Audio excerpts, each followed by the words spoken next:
Saúde, estamos de volta, continuando aqui a nossa conversa sobre nutrição, assunto tão amplo. A gente está descobrindo aqui, né, que o importante mesmo, o ideal seria que a nutrição fosse matéria escolar desde o jardim de infância, para que as pessoas pudessem ter a consciência de quão importante é a gente saber, a gente ter informação sobre o que a gente usa para se alimentar, para viver, para estar vivo, com plenitude. Nesse segundo bloco, a gente recebe aqui a nutricionista Bruna Lima.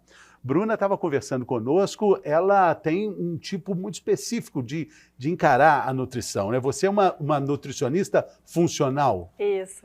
E de introdução alimentar. Especialista também em introdução alimentar, isso que mesmo. É aquela base ali, né? Quando você se propõe a apresentar algo que vai, se tudo der certo, fazer parte ali de todo o processo de escolha. Justamente. Da criança, do jovem, do adulto, do idoso. Isso mesmo. Justamente por isso que eu comecei a trabalhar com a introdução alimentar há muitos anos atrás, porque eu via que faltava justamente a base, sabe, das pessoas, dos adolescentes, das crianças, e a base é exatamente a importância do hábito, né, onde se cria o hábito de nutrição. Sim. Então é aí que a gente começa sobre a introdução alimentar. Exatamente. Para a gente falar sobre a introdução alimentar, a gente precisa falar também sobre a alimentação da casa, né? Porque pode existir um cuidado muito grande, necessário com a criança, mas ela é uma esponjinha que está vendo o que está ali no entorno dela, né? Exatamente. Então não basta ensinar, a gente tem que mostrar, a gente tem que viver, vivenciar isso dentro de casa. Isso é muito importante. Lá no consultório, né, eu falo muito com as mães. Eu recebo, inclusive, muitas mães pedindo, olha, por favor, eu vim aqui porque eu gostaria que meu filho comesse melhor do que eu. Então, às vezes, é uma queixa muito comum das famílias. E eu sempre falo, olha, o nosso trabalho é o conjunto de fatores. É claro que eu vou fazer um cardápio perfeito aqui, tudo que a gente visa, né, de melhor para o crescimento e desenvolvimento do seu filho, mas a família tem que entrar no mesmo caminho, né? Sim. As crianças precisam participar das escolhas em casa, vivenciar isso, fazer compras, né? Participar da culinária. Então, tudo isso faz com que elas vão adquirindo esse hábito de vida saudável. E a gente vive, no momento atual do mundo, uma grande preocupação, talvez uma coisa muito parecida com a pandemia de obesidade infantil, né? Ah, com certeza, as pessoas, acho que principalmente na pandemia, já era antes, né, a gente não pode colocar toda a culpa na pandemia, mas na pandemia isso exacerbou ainda mais, as pessoas passaram a desembalar mais e cozinhar de menos, né. Então, assim, é o que eu falo com muitas pessoas hoje em dia, gente, a gente precisa voltar a cozinhar mais, fazer alimentos mais em casa, alimentos de verdade. E desembalar menos, né? Que são esses hábitos que a gente está passando para as crianças. Um pouco antes da pandemia também chamou muita atenção a pesquisa, uma pesquisa sobre alimentação que o Ministério da Saúde sempre faz, né? Pesquisa famosa que indicou uma diminuição assim, bastante significativa do consumo de feijão. Feijão, que é o campeão dos nutrientes, feijão campeão de fatores positivos. Sim. Mas que demandam um tempo para fazer. Então, com menos tempo para cozinhar, menos tempo para comer o feijão, né? Justamente. Eu acho que a gente, assim, acaba que a gente entra numa era que sabe, as pessoas não estão colocando muito na balança o que elas querem para a vida, porque elas querem saúde, porém elas não querem voltar e falar, saúde através de quê? Através de embalagens, né? Então a saúde é através dos legumes, das frutas, através da colheita, da plantação, né? Então assim, no mundo ocidental de hoje, as pessoas estão esquecendo um pouquinho disso e isso vai diretamente afetar as crianças. Né? Que é um momento onde o cérebro tem maleabilidade, né? Na verdade, o corpo todo de uma criança, ele é maleável, ele é moldável para novas experiências sensoriais, de sabores. E aí entra um método que eu queria comentar com você, muito famoso, que é o BLW. Isso, né? BLW é o Baby Led Weaning. Né? Foi um método, inclusive, como é que fala? Construído, não, desenvolvido na Inglaterra, né? E eu trouxe para o Brasil, na verdade não fui eu, né? Mas em Belo Horizonte eu sou uma das pioneiras em BH. E o que eu acho muito legal, assim, do meu trabalho em consultório, inclusive, é que eu consigo associar o BLW com a nossa cultura, né? Porque na Europa, por exemplo, eles costumam introduzir nos bebês macarrão, queijo, desde o início, porque é fácil para o bebê pegar. Mas aqui no Brasil, eu consigo colocar o arroz, o feijão, no formato de bolinhos, a gente faz o formato de quibinho, para eles conseguirem pegar, levar na boca. Até mesmo as frutas que nós temos aqui com uma abundância muito maior, né? As frutas, exatamente. Tem uma abundância de cores, de textura, de paladar, tanto nas frutas quanto nos legumes, que às vezes a gente não consegue ver isso em outras culturas, né? Então é um método um pouco embrasileirado, digamos assim, né? Mas é um método que funciona muito, que é muito legal, sabe? Você vê o bebê desenvolvendo essas habilidades desde pequenos. Com quantos meses? A partir de 6 meses. 6 meses. E ali, nessa mesa, tem toda a oferta de possibilidades ali de cores, sabores. Eu estava comentando aqui, antes de você chegar, que eu fiz, há alguns anos, uma reportagem com uns 10 meninos no restaurante de São Paulo, as mães também, naturalmente, e uma mesa grande, todos eles ali com a fartura de possibilidades, mas também com a fartura de escolha. Eles podiam fazer o que eles bem entendessem, todos aí com essa faixa dos 6 meses, e eu sentei ali também baixinho com eles, tentando dialogar e tentando ver as escolhas ali. Bom, isso tem uns 5 anos, eu tenho certeza que até hoje eles não conseguiram limpar o restaurante, depois que os meninos foram embora. Tem esse lado do BLW, justamente no início da introdução alimentar, que as crianças, os bebês ainda não sabem, não tem esse desenvolvimento da pega, da coordenação. Tem uma manga que está pendurada no teto, um pedaço de manga que está lá até hoje, tem 5 anos. Mas eu acredito, eu tenho 2 filhos, fiz BLW nos 2, eu acredito que esteja lá. Mas é importante a gente frisar para as mães e os pais que estão nos assistindo, que é uma fase, e essa fase passa muito rápido, gente. De 6, quem já está aí no segundo, no terceiro filho, né, a gente sempre fala, nossa, como era bom, e a gente acaba acelerando as coisas nessa época. Mas de 6 meses a 12 meses é uma fase que passa tão rápido. Então, sempre falo, olha, gente, realmente no início vai dar mais bagunça mesmo, até a criança desenvolver as habilidades, a coordenação motora, sensorial. Mas depois é zero trabalho, porque o que ela aprendeu ali é a base para o resto da vida, entendeu? E isso aí, então, pode Não, desculpe. E a diferença que eu acho assim maior do BLW para os outros métodos é que ele desenvolve muito mais as texturas, o paladar. A criança, quando ela vê o alimento e pega, ela consegue distinguir mais o que é o sabor, qual que é a cor, qual que é a temperatura, qual que é o sentido daquele alimento. Então, ela consegue conectar mais essas habilidades junto com a alimentação. Porque não tem exatamente um garfo, não, é com a mão mesmo ali, às vezes nem a mão precisa, porque ele já vai, né? Exatamente. E as mães que são participantes desse movimento, muitas vezes são, né, de forma errada, são, não vou dizer acusadas, mas são assim apontadas como assim, são preguiçosas, porque não querem ficar fazendo aviãozinho para o bebê comer. E é exatamente o contrário, porque dá muito trabalho. Geralmente as pessoas que não têm esse conhecimento são as pessoas que julgam, né? Faz sentido isso que eu disse, né? Faz total sentido. Elas julgam pela bagunça, acham nojento, acham que essa mãe não tem cuidado com a criança, que não está limpando a boca com o guardanapo, mas é justamente aí que essa criança está desenvolvendo. Porque a gente é bicho, né? Exatamente, assim, as crianças, imagina você comendo, a gente se coloca no lugar do bebê, imagina você comendo e alguém te limpando assim o tempo inteiro, né? Então é praticamente um abuso na hora da alimentação. Então a gente tem que deixar os bebês à vontade. Os bebês têm que sujar mesmo, se tiver que colocar comida no cabelo, coloca, na roupa, coloca, mas é uma fase de experimento que ela está tendo ali para realmente aprender a se alimentar. E daí para frente vai ser só sucesso. Então ali, nesse aspecto, a gente vai contra 2 conceitos muito importantes. O primeiro deles, eu falei, aquela colherinha com o aviãozinho. Que o pai aparece debaixo da mesa, aí põe uma fralda na cabeça, a avó vem pulando lá atrás, vamos comer, e o aviãozinho, estamos falando que isso não vai funcionar muito bem. Ou seja, é um mito que caiu aí, né? Exatamente. Na verdade, um dos mitos principais que o BLW até trouxe muito pra gente é o tal de amassar muita comida, liquidificar, triturar muita comida, porque o bebê não tem habilidade mastigatória, né? Antigamente acreditava-se que o bebê só podia mastigar se tivesse dentes. Hoje a gente sabe que ele mastiga completamente, tritura completamente o alimento com a gengiva.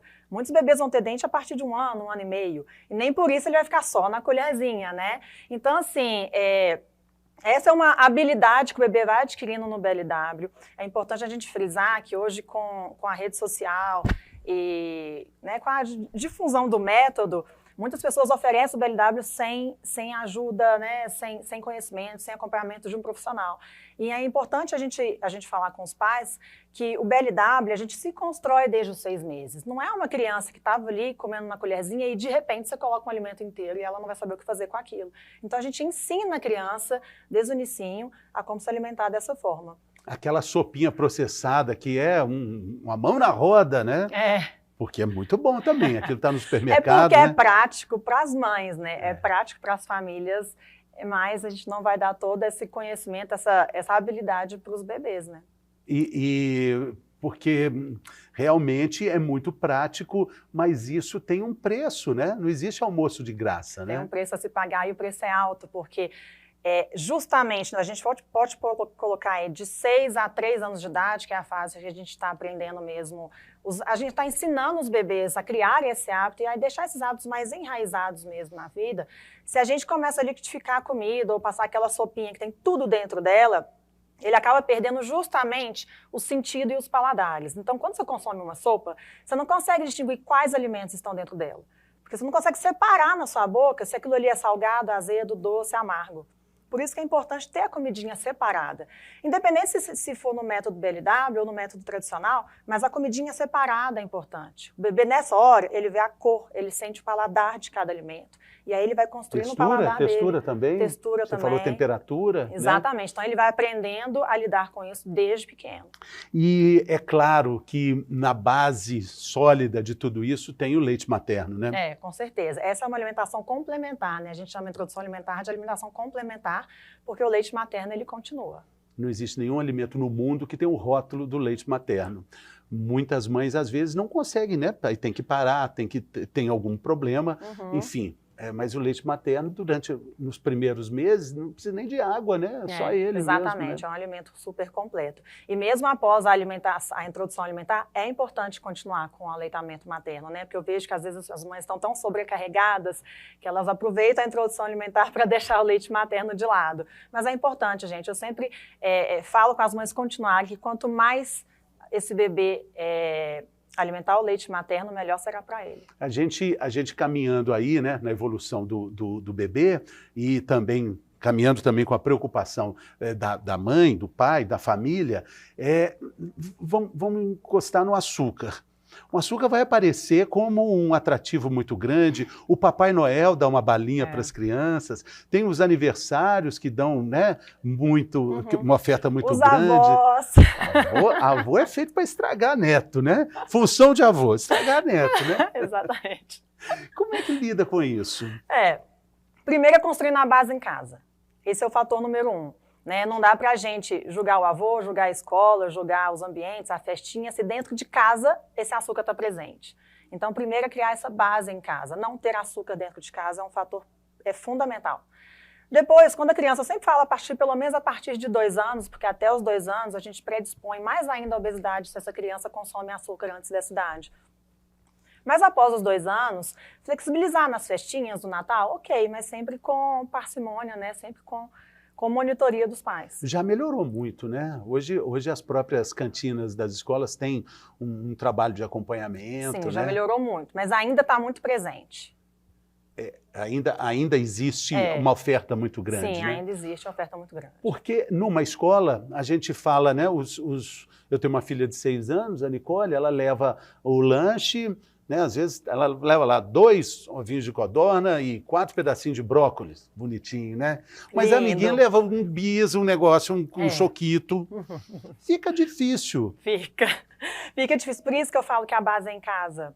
Então, assim, a escola, é claro que ela é um papel fundamental de estímulo para uma criança, mas se a criança ela não sai de casa com essa base, não é a escola que vai conseguir mudar isso, né? Porque ela alimenta muito mais em casa do que na escola. A escola é um lanche no dia. Então a gente tem que ser, nós como pais, mães, temos que ser responsáveis por essa alimentação dentro de casa e colaborar, né? Não ficar levando os alimentos embalados, né? Cozinhar mais, desembalar menos. Qual é a dica para um planejamento eficiente, saudável e também que caiba dentro do orçamento? Né? No primeiro bloco a gente falou sobre isso. Acaba que essa comida, né, entre aspas, saudável, acaba ficando mais cara também, né? Nem tanto. Não, sim, concordo. Mas também não podemos cravar que ela é mais barata. Tudo bem, que na feira ela pode ser. Na feira pode ser. Depende do alimento. Eu vou te dar um exemplo. Se a gente levar para a criança na escola palitinhos de cenoura com pepino, batidinho com uma pastinha de grão de bico, é um alimento, é um lanche extremamente barato. Gostoso. Gostoso e barato. Sim. Entendeu? E esse palitinho pode ser de cenoura também? Pode ser de cenoura, pode ser com tomate, pode ser de N legumes. Que está aqui no Brasil, que é fácil, é de fácil acesso a todos, né? Então, é por isso que eu falo, é fazer alimentos em casa. A grande, assim, eu sou um pouco contra rotular o que exatamente tem no lanche escolar, mas abranger no termos de fazer a comida em casa. Então, você leva uma fruta e leva uma preparação feita em casa, não um bolinho que você comprou pronto, embalado, não um biscoitinho que está no saquinho de fácil acesso para a criança, de fácil acesso para a família. Faça alimentos em casa. Muitas crianças, inclusive, levam, às vezes, o que sobrou do almoço, às vezes, o que sobrou do jantar, porque é um alimento, de fato, nutritivo. Sim, né? Sim. A criança não está ali só para comer. Comer, ela tem um porquê. Né? Então, comer para realmente gerar nutrição, nutrir as células. E aí acontece justamente isso que você falou dos outros coleguinhas, né? As crianças se debatem muito nesse dilema de um tá levando saudável, o outro não tá levando saudável. Mas é isso, a gente tem que criar a base em casa. E na verdade, como é que é possível negociar esse controle de doce, chocolate, sorvete, açúcar na rotina alimentar de uma criança? Tipo, terça-feira não pode sorvete? É legal isso? O que você pensa? Como é que os pais podem se organizar nesse sentido? Eu acho que muito antes de negociar, a gente tem que dar o exemplo. Né? Não adianta a gente falar com uma criança, olha, Coca-Cola só na sexta-feira, mas o pai bebe Coca-Cola de segunda a sexta. Né? Então, primeiro é o exemplo. E com o exemplo, essas negociações elas se tornam mais naturais. Sabe? O que eu não acredito muito é em negociação de forma estressante dentro de casa. Olha, você só vai comer isso se você fizer isso, se você fizer aquilo. Então, a negociação tem que vir naturalmente, como hábito da família mesmo. Olha, filho, estou percebendo que a gente está tendo muita festinha escolar, festinha infantil. Vamos deixar para comer as balas, os sorvetes só na festinha? Aqui em casa a gente não come, aqui em casa a gente vai fazer sobremesas mais saudáveis, dá para a gente fazer um iogurte de inhame com banana, dá para a gente fazer um cookie de coco, né? Então, assim, com a família colaborando, fica mais natural a gente distinguir esse tipo de coisa com a criança. Até mesmo a altura da fruteira, né? Tem um estudo importante sobre isso, né? Sim. Porque no supermercado, a altura já está lá. Não é à toa que o chocolate é mais baixinho. As guloseimas ficam bem ali, quase no joelho da gente ali. E essa questão tem sentido. E essa questão de proibição de doces e de alimentos inadequados, ela tem que fazer sentido para a criança. Não basta a gente simplesmente apontar e falar, olha, não pode. Quanto mais falar não pode, mais ela vai gerar curiosidade, vai se interessar por aquele alimento. A luta é desigual, né? A oferta é muito colorida, é muito saborosa, literalmente. O papel faz muito barulho, né? É sensorial. É tudo muito colorido, muito atrativo, é sempre de bichinho relacionado a um filme, a um desenho no momento. Então a criança acaba se identificando muito com aquele produto. E os pais acabam também, às vezes, um pouco se deixando levar por esse rótulo sem açúcar. Então, tem muitos chicletes que é sem açúcar, tem chocolate que é sem açúcar, mas ele tem um rótulo pesadíssimo. Exatamente. Né? O que eu falo sempre com os meus pacientes são, leiam os rótulos, não leia a embalagem principal. Primeiro que a maioria dos produtos que são isentos de açúcar possuem adoçantes, que é um aditivo muito menos ainda indicado para o público infantil. E, além disso, N aditivos químicos que possuem esse alimento. Adoçante forte, o xilitol, por exemplo, adoçante que causa disenteria, Sim, né? Ele pode causar transtornos gastrointestinais. Pois é, nos adultos, imagina na criança, né? Então, é um ponto de muita atenção. Eu estava sugerindo aí a altura da fruteira em casa, com essa oferta, que na altura das crianças ali. Quanto mais acesso as crianças tiverem com o alimento dentro de casa, melhor será para elas. Por isso que eu entrei naquele assunto de fazer as compras juntos com as crianças, levar as crianças na feira, né? Tem criança que nunca viu uma banana embalada. E só vê a banana picadinha no potinho. Né? Deixar as crianças terem mais contato com o alimento é muito importante. Eu tenho uma história clássica que meu pai conta, de uns amigos lá de São Paulo, que o menino achava que que toda vez que tirava leite da vaca, tinha que matar a vaca. Foi uma surpresa muito grande quando ele viu no curral, falou, não mata a vaca para tirar o leite. Que maravilha, porque falta de conhecimento mesmo, né? As crianças precisam ter mais conhecimento, inclusive podia ser um assunto mais conversado dentro das escolas, inclusive, para até elas saberem de onde vem. Por exemplo, um pé de mamão, né? Toda criança que sabe qual é o pé de mamão, um pé de goiaba, né? Um pé de abacaxi, que é mais baixinho na terra, né? Enfim, essa questão é muito importante, né? Mas parte dos pais, né? Parte dos pais, com certeza. É claro, igual a gente estava falando, que a escola contribui muito, porque querendo ou não, a criança está 5 dias da semana na escola. Se a escola ajudar também, vai ajudar muito a criança, mas é dentro de casa que... Sim. Ô, Bruna, a gente tem aqui um quadro que se chama Mitos e Verdades, e a gente fala do assunto, e dentro da sua percepção você fala, não, isso aí é verdade mesmo, ou não, isso aí é mito. Tudo bem? Tá, claro. Então vamos lá.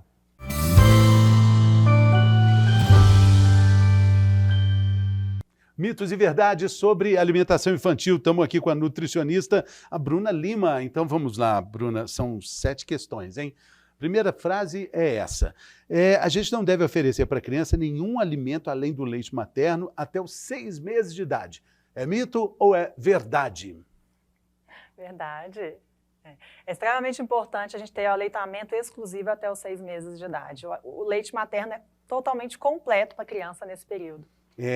Mas assim, muitas mães ficam muito culpadas, né, porque não conseguiram preencher todos esses 6 meses. Tudo bem se não tiver... Sim, aí junto com o pediatra e com o nutricionista, a gente vai definir a melhor estratégia utilizando os leites disponíveis no mercado, né? Mas alimento, eu prefiro que seja a partir dos 6 meses. Sim, alimentos, assim, né? Começar essa alimentar. longa jornada a partir dos 6 meses. Sim, claro, né? que vai existir algumas exceções, né? De acordo mesmo com o acompanhamento de cada criança, mas generalizando a partir dos 6 meses. E a outra questão é essa, só oferecer frutas, verduras e legumes para a criança em períodos de introdução alimentar já é o suficiente para a sua nutrição. É mito ou é verdade? Mito, pensando numa criança de 6 meses, 7 meses de idade, mito, porque ela ainda tem uma demanda muito grande de aleitamento materno. Sim.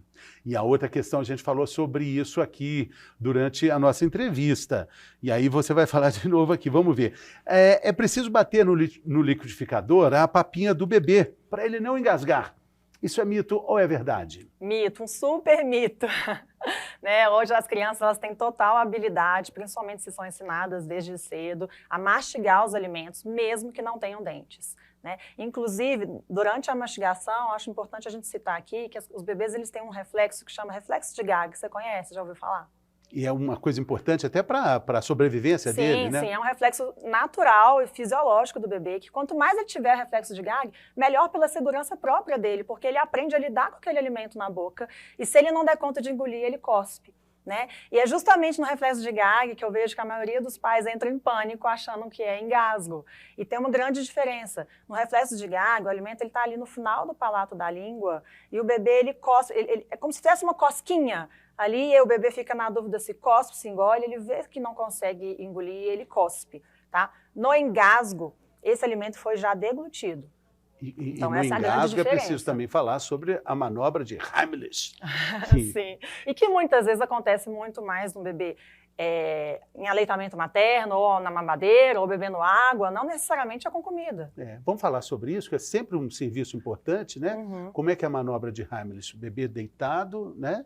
O bebê deitado aqui na mão e a gente tem que pressionar as costas com bastante pressão. Bastante pressão. Aí, normalmente, a doutora Ana Escobar, minha queridíssima doutora Ana, fala que é preciso deixar o coração de mãe do lado e tem que dar uma pancadinha ali para o...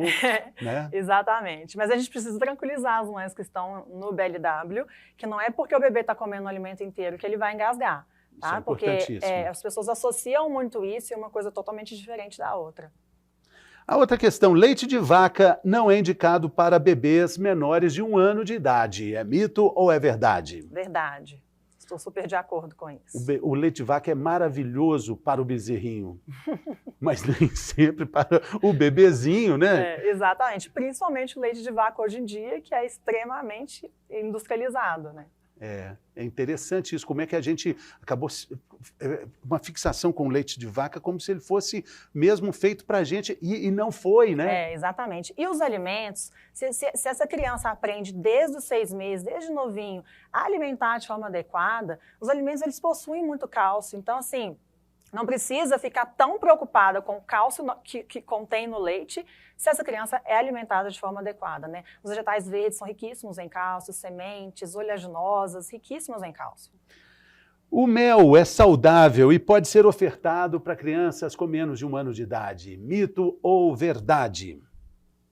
Repete a pergunta. O mel é saudável e pode ser ofertado para crianças com menos de 1 ano de idade. Mito. Mito. Mito. A gente fala a partir de 1 ano de idade por risco de contaminação do mel, a partir de 1 ano de idade. Mas em rotina alimentar, eu prefiro ainda que seja a partir dos 2 anos. É mais por questão de ser um alimento muito doce, né? Então, assim, entre 1 e 2 anos de idade, eu indico mel em algumas circunstâncias, como, por exemplo, fazer um xarope de alho, cebola, quando o bebê estiver gripado, ou fazer um chá para quando o bebê também estiver, às vezes, né, constipado. Então, ele é excelente para essas ocasiões. Mas, a partir dos 2 anos, fica mais fácil a gente utilizar, porque é um alimento muito doce. Então, não tem por que a gente ficar adoçando uma fruta com mel ou adoçando qualquer coisa com mel. Sim, sim. Né? Vai acabar acendendo a luz do açúcar ali, né? Sim, a criança ainda está numa fase que ela ainda tem que conhecer os alimentos como eles são. A outra questão é essa, não se deve obrigar a criança a comer tudo que está no prato. Mito ou verdade? Verdade. Não se deve mesmo. A gente tem que lembrar que a alimentação ela tem que ser harmônica, né? Quanto mais tranquilidade a gente tiver, mais calma, mais segurança a gente passar para a criança, melhor. E respeitar, né, a quantidade de comida que ela quer comer. É claro que uma coisa importantíssima a se dizer para os pais é que as crianças não podem ficar comendo o dia inteiro. Né? A criança que acabou de comer um biscoito, um bolo às 11 horas da manhã, ela realmente não vai ter o mesmo apetite meio-dia, então não adianta a gente forçar, né? Mas as crianças, normalmente, elas não comem mais do que devem. Então, assim, é importante a gente definir horários, por isso que aí entra a função do nutricionista, definir horários, definir estratégia para esses pais, caso essa criança é uma criança que tenha pouco apetite. Né? Então, a gente tem que respeitar o apetite da criança. Não quer comer, não quer comer. Então, a gente tem que analisar juntamente com o nutricionista o que fazer nessas horas, porque aí é bem individualizado. E outra coisa, o tamanho do estômago de uma criança é muito pequenininho. E, às vezes, a gente pensa com o tamanho do nosso estômago, o tamanho da nossa fome, né? Muito pequenininho. Exatamente, é muito pequenininho, mas cabe muita coisa. Cabe muita coisa. Mas realmente, o fato de ser pequeno, acontece. Eu tenho pacientes, por exemplo, que se a mãe der uma castanha antes do almoço, essa criança já não almoça direito. Já altera tudo. Então, assim, isso vai realmente depender de cada criança, mas é por isso que é importante a gente definir essas estratégias junto com o profissional. E a última é essa questão, os bebês devem receber suplementação da vitamina D, mito ou verdade? Verdade, mas assim, eu não posso generalizar essa verdade, mas carência de vitamina D a gente vê hoje, que é abundante, né? Mas não só de vitamina D, como inúmeras outras vitaminas, minerais, a gente tem aí o ferro, o magnésio, o zinco, então, assim, em conjunto com o profissional, a gente tem que avaliar essas estratégias e suplementar, sim, em caso de necessidade. Mas cada caso é um caso. Sim, cada caso é um caso. O meu trabalho é bem individual, apesar de hoje a gente ter estudos com populações, né, em relação, por exemplo, à vitamina D e o ferro, eu trabalho de forma bem individual. Muito bem. Olha, muito obrigado, Bruna. Foi maravilhosa a conversa aqui. Queria que você deixasse o seu endereço do Instagram, que tem dicas boas lá também, né? Infantil é o Baby Diets. Baby Diets. É um mapa de abertura ali, de primeiros passos para uma introdução alimentar, né? Exatamente. Queria agradecer também o convite, foi um prazer estar aqui. Valeu, até a próxima. Obrigada. E a gente também fica por aqui. Muito obrigado pela sua companhia. Falando sempre aí, né, para você mandar suas sugestões de pauta, assuntos que você gostaria de ver aqui no nosso programa. O número é esse aí, é o 3199-791-5990. Até a próxima, saúde!